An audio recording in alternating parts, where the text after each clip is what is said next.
नमस्कार दोस्तों, स्वागत है आप सभी का हमारे YouTube चैनल पर। अभी तक हमने ताम्रप्रसारण काल तक की पढ़ाई पूरी कर ली है। आज का हमारा टॉपिक है सिंधु घाटी सभ्यता। तो चलिए वीडियो स्टार्ट करते हैं। सिंधु घाटी सभ्यता। सिंधु घाटी सभ्यता को हम हड़प्पा सभ्यता भी कहते हैं। सिंधु घाटी सभ्यता में कांसे का प्रयोग अत्यधिक हुआ था, इसलिए इसे कांस्य युगीन सभ्यता भी कहते हैं। यहाँ नगरों का विकास हुआ, इसलिए इसे प्रथम नगरीय क्रांति भी कह सकते हैं।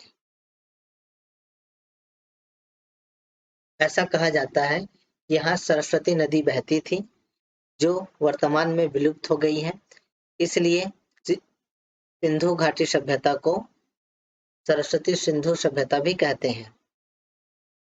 सन 1921 में जॉन मार्शल, जो भारतीय पुरातत्व एवं सर्वेक्षण विभाग के अध्यक्ष थे, इनके नेतृत्व में दयाराम साहनी द्वारा सन 1921 में ही एक स्थल का उत्खनन कार्य प्रारंभ किया गया, जो हड़प्पा सभ्यता कहलाता है।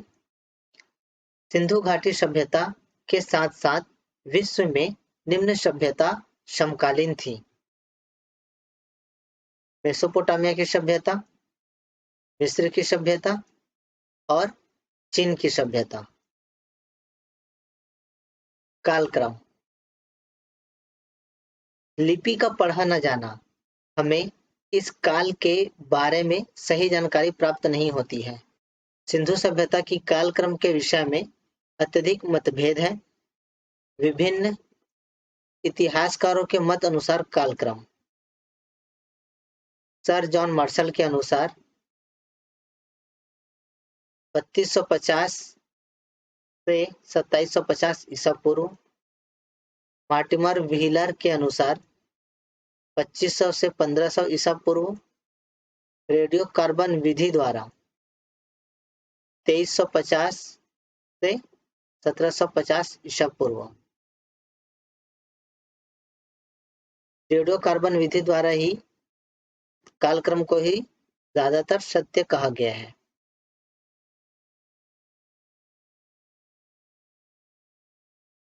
विस्तार। सिंधु सभ्यता का विस्तार प्राचीन मेसोपोटामिया, मिस्र एवं फारस की सभ्यताओं के क्षेत्रों से बहुत अधिक विस्तृत था। अगर हम विस्तार देखते हैं तो सिंधु सभ्यता अफगानिस्तान, पाकिस्तान और भारत में फैला हुआ था। अफगानिस्तान में मुंडीगाक, चुतुघोई। पाकिस्तान में 3 प्रांत हैं: दक्षिण बलूचिस्तान, सिंध प्रांत और पंजाब प्रांत। भारत में जम्मू कश्मीर, पंजाब, हरियाणा, उत्तर प्रदेश, राजस्थान, गुजरात और महाराष्ट्र, इन राज्यों में फैला हुआ है। भारत में सबसे ज्यादा स्थल गुजरात से प्राप्त हुए हैं। भारत में सबसे ज्यादा स्थल गुजरात से ही प्राप्त हुए हैं।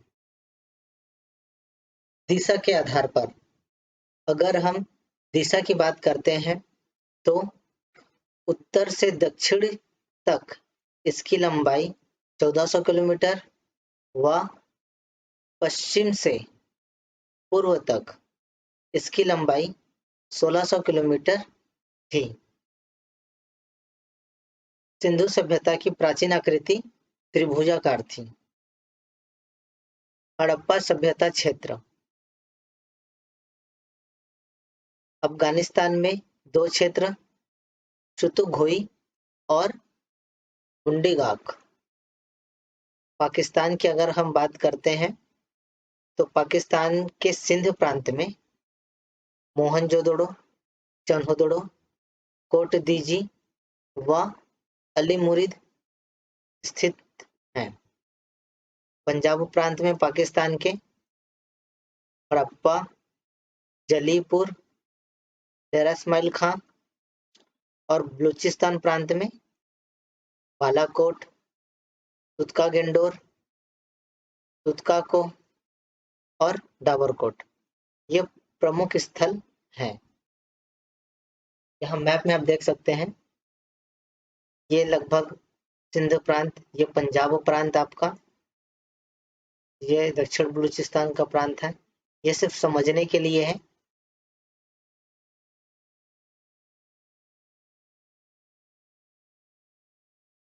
अगर हम भारत की बात करते हैं तो भारत में जम्मू कश्मीर, जम्मू और कश्मीर में मांडा एक क्षेत्र स्थित है, मांडा। फिर पंजाब में 3 क्षेत्र हैं, रोपड़, बाड़ा और संघोल। पंजाब से नीचे अगर हम हरियाणा में आते हैं तो हरियाणा में 3 क्षेत्र, राखीगढ़ी, बनवाली और मिताथल। उसके बाद राजस्थान में एक क्षेत्र, कालीबंगा। यूपी, उत्तर प्रदेश में 3 क्षेत्र हैं, बढ़ागांव, उलास, आलमगीरपुर। यदि गुजरात में देखें तो गुजरात में कच्छ की खाड़ी, कच्छ की खाड़ी में 3 प्रमुख स्थल, सुरकोतड़ा, ये सुरकोतड़ा है, धौलावीरा और देसलपुर। वहीं खंभात की खाड़ी में 3 स्थल, लोथल, रंगपुर, मेघम और शिकारपुर। महाराष्ट्र में एक स्थल है, दहमाबाद। महत्वपूर्ण स्थल एवं विशेषताएं। महत्वपूर्ण स्थल में हम पहले प्रमुख 7 स्थल देखेंगे, जैसे हड़प्पा, मोहनजोदड़ो, लोथल, धौलावीरा, कालीबंगा, चनहुदड़ो, बनवाली। उसके बाद अन्य जो महत्वपूर्ण स्थल हैं हड़प्पा सभ्यता में जो हमें प्राप्त हुए हैं भारत में, हम उनके बारे में चर्चा करेंगे, जैसे राखीगढ़ी, मिताथल, सुरकोतड़ा। इनके बारे में हम चर्चा करेंगे। पहले देखते हैं हड़प्पा। हड़प्पा पाकिस्तान के पंजाब प्रांत के मांडगोमरी जिला, जो वर्तमान में साहिवाल जिला है, में रावी नदी के बाएं तट पर स्थित है। मांडगोमरी जिला जो वर्तमान में साहिवाल जिला है। हड़प्पा में क्या होता था, सभी नगर को 2 हिस्सों में बांट दिया जाता था। पश्चिमी टीला या दुर्गगढ़ी जिसे हम कहते हैं, दूसरा है पूर्वी टीला। अगर पश्चिमी टीला की हम बात करें तो पश्चिमी टीला, यहाँ पुरोहित एवं प्रशासनिक वर्ग के अधिकारी रहते थे, ऐसा अनुमान लगाया जाता था, क्योंकि यह 4 दीवारी और परकोटे से घिरा हुआ है। यहाँ जो है बाहर में पक्की ईंटों के दीवार बने हुए हैं और अंदर में कच्ची ईंटों के दीवार बने हुए हैं। दूसरी तरफ पूर्वी टीला, जिसे नगर की संज्ञा दी जाती थी, यहाँ आबादी अधिकतम होती थी, क्योंकि यहाँ व्यापारी वर्ग, श्रमिक एवं कृषक वर्ग रहते थे। हड़प्पा में सर्वाधिक लेखयुक्त मुहरे प्राप्त हुए हैं। हड़प्पा में सबसे ज्यादा स्त्री प्रतिमा, श्रमिक आवास के भी साक्ष्य यहाँ पर मिले हैं। हड़प्पा में 6-6 की 2 पंक्तियों में निर्मित कुल 12 कक्षों वाले एक अन्नागार का अवशेष प्राप्त हुआ है। ये जो आप अन्नागार का अवशेष देख रहे हैं, 1, 2, 3, 4, 5 और 6, ये 6-6 की 2 पंक्तियों में है। ये अन्नागार के अवशेष प्राप्त हुए हैं, ये हड़प्पा से ही प्राप्त हुए हैं।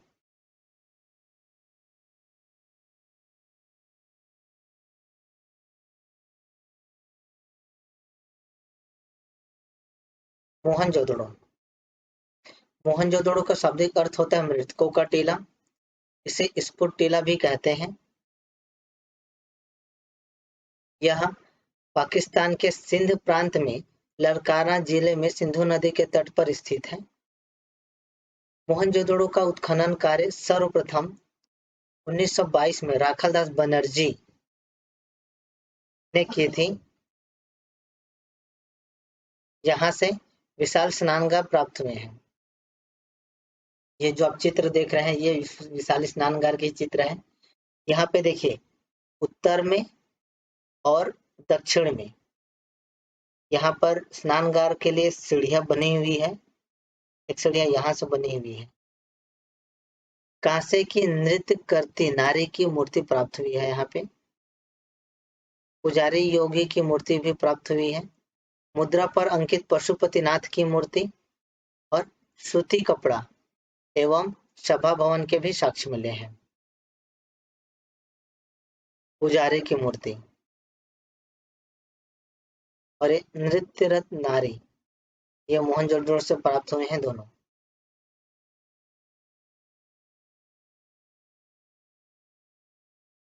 लोथल गुजरात के अहमदाबाद जिले में भोगवा नदी के तट पर स्थित स्थल है। सर्वप्रथम इसकी खोज डॉक्टर एस.आर. राव ने सन 1957 में की थी। यहाँ बंदरगाह के साक्ष्य मिले हैं। यहाँ हुए उत्खनन से ज्ञात होता है कि यहाँ पर संभवतः एक प्रसिद्ध बंदरगाह था तथा जहाजों के रुकने के लिए एक प्रसिद्ध डॉकयार्ड बना हुआ था। लोथल में गढ़ी और नगर एक ही प्राचीर दीवारों से घिरे हुए थे। ऐसे एक ही प्राचीर दीवारों से घिरे हुए थे। ये दो स्थानों पर प्राप्त होता है। पहला तो लोथल में और दूसरा सुरकोतड़ा यहाँ भी प्राप्त होता है, जहाँ पर नगर और गढ़ी एक ही प्राचीर से घिरे हुए हैं। दाल चावल के साक्ष्य मिले हैं। बाजरे के भी साक्ष्य मिले हैं। यहाँ पे लाल एवं काले रंग के मिट्टी के बर्तन भी प्राप्त हुए हैं जिन पर आकृतियां बनी हुई हैं। 3 युगल समाधियां प्राप्त हुए हैं। ये युगल समाधियां हैं। मोहरों के साक्ष्य प्राप्त हुए हैं। चन्होदड़ो इस स्थल की खोज सर्वप्रथम एम.सी. मजूमदार ने 1931 में की थी। सन 1935 में मैके ने भी उत्खनन कार्य किया। यहाँ प्रसिद्ध संस्कृति झोकर संस्कृति एवं झांकर संस्कृति के साक्ष्य मिले हैं। यहाँ के निवासी कुशल कारीगर थे। इसकी पुष्टि इस बात से की जाती है कि यहाँ मनके, शिव, अस्थि और मुद्रा बनाने का केंद्र है। इसके साक्ष्य मिले हैं। चन्होदड़ो से बिल्ली का कुत्ते के द्वारा पीछा करते हुए उनके पांव के निशान मिले हैं। सौंदर्य प्रसाधन में प्रयुक्त लिपस्टिक के साक्ष्य मिले हैं। एकमात्र पूरा स्थल जहां पर वर्गाकार ईंटों के साक्ष्य मिले हैं। चन्होदड़ो एकमात्र ऐसा पूरा स्थल है जहां पर वर्गाकार ईंटों के भी साक्ष्य में मिले हैं। कालीबंगा राजस्थान के गंगानगर जिले में घग्गर नदी के तट पर स्थित है। इसकी खोज एस घोष अमलानंद घोष ने की। कालीबंगा का शाब्दिक अर्थ है काले रंग की चूड़ियां। कालीबंगा का शाब्दिक अर्थ होता है काले रंग की चूड़ियां। यहाँ कालीबंगा से हमें जूते हुए खेत के साक्ष्य मिले हैं। यहाँ शल्य चिकित्सा का भी प्रमाण है। बेलनाकार मोहरे हवन कुंड और अग्निकुंड के भी साक्ष्य यहाँ पर मिले हैं। धौलावीरा गुजरात के भचाऊ जिले में कच्छ की खाड़ी में स्थित है। इसकी खोज सन 1990-1991 में आर.एस. बिष्ट ने की। धौलावीरा वर्तमान भारत में खोजे गए हड़प्पा कालीन की 2 प्राचीनतम नगरों में से एक है। पहला धौलावीरा है और दूसरा विशालतम नगर जो हरियाणा के राखीगढ़ी में स्थित है वो दूसरा स्थल है। धौलावीरा 3 भागों में विभाजित था, पश्चिमी टीला, पूर्वी टीला और तीसरा मध्यमा। ऐसा अनुमान लगाया जाता है कि मध्यमा में शासक वर्ग और प्रशासनिक अधिकारी इनका आवास रहा होगा। मध्यमा केवल धौलावीरा में ही पाया गया है। यहाँ स्टेडियम के साक्ष्य मिले हैं, तालाब के साक्ष्य मिले हैं। ऐसा अनुमान लगाया जाता है कि धौलावीरा में जल प्रबंधन की उच्च कोटि की व्यवस्था थी या रही होगी। बनवाली हरियाणा के हिसार जिले में स्थित इस पुरे स्थल की खोज R.S. विष्ट ने सन 1973 में की थी। यहाँ अच्छे किस्म के जौ के साक्ष्य मिले हैं, फल की आकृति मिली है, जल निकासी प्रणाली का अभाव है, जो सिंधु सभ्यता की सबसे महत्वपूर्ण विशेषता रही है। अगर हम सिंधु सभ्यता की विशेषता की बात करें तो सिंधु सभ्यता में सारे जगह, चाहे वो कालीबंगा हो, चाहे वो लोथल हो या हड़प्पा हो या फिर आपका मोहनजोदड़ो, वहां जल निकासी की व्यवस्था बहुत अच्छी थी, उच्चतम थी, लेकिन बनवाली में इसका अभाव पाया गया है। तो दोस्तों आज के वीडियो में बस इतना ही। अगर वीडियो आपको अच्छी लगे तो वीडियो को लाइक कीजिए, शेयर कीजिए, चैनल को सब्सक्राइब कीजिए और साथ ही साथ बेल आइकन दबा दीजिए ताकि नेक्स्ट वीडियो का नोटिफिकेशन आपको मिलता रहे।